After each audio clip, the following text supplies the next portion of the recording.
çocuğudum, yere gömdüler seni.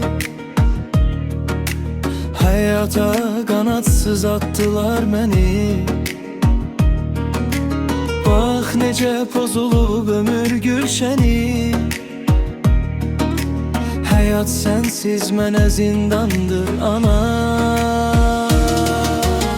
Qoynunda bəslənir gözəl diləklər, layiqdir səcdəyə sənə mələklər. Nərdəsən gözlərim hep səni bəklər. Bax evladın nasıl giryandı ana. Sən bir güneş idin, doğdum da baktın. Yazık evladını qəmlərə attın. Bir cavab verən ki murada çatdın. Torpaqlarda neçə zamandır ana.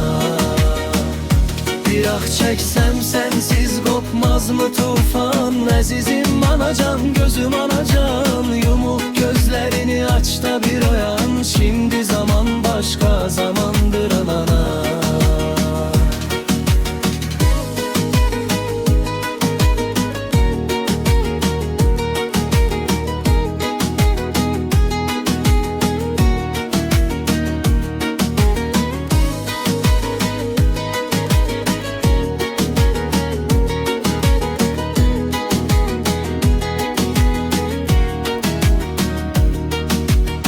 Yıkılıp yenə öpmək istərəm.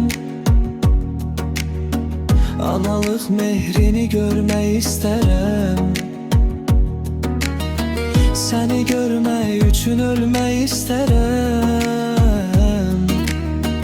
Təsəlim nahilə fəğandır ana.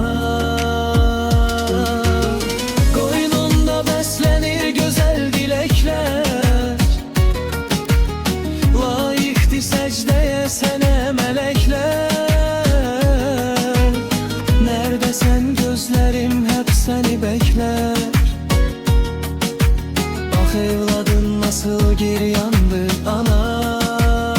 Sən bir güneş idin, doğdum da baktın. Yazıq evladını qəmlərə attın. Bir cavab verən ki murada çatdın. Torpaqlarda neçə zamandır ana.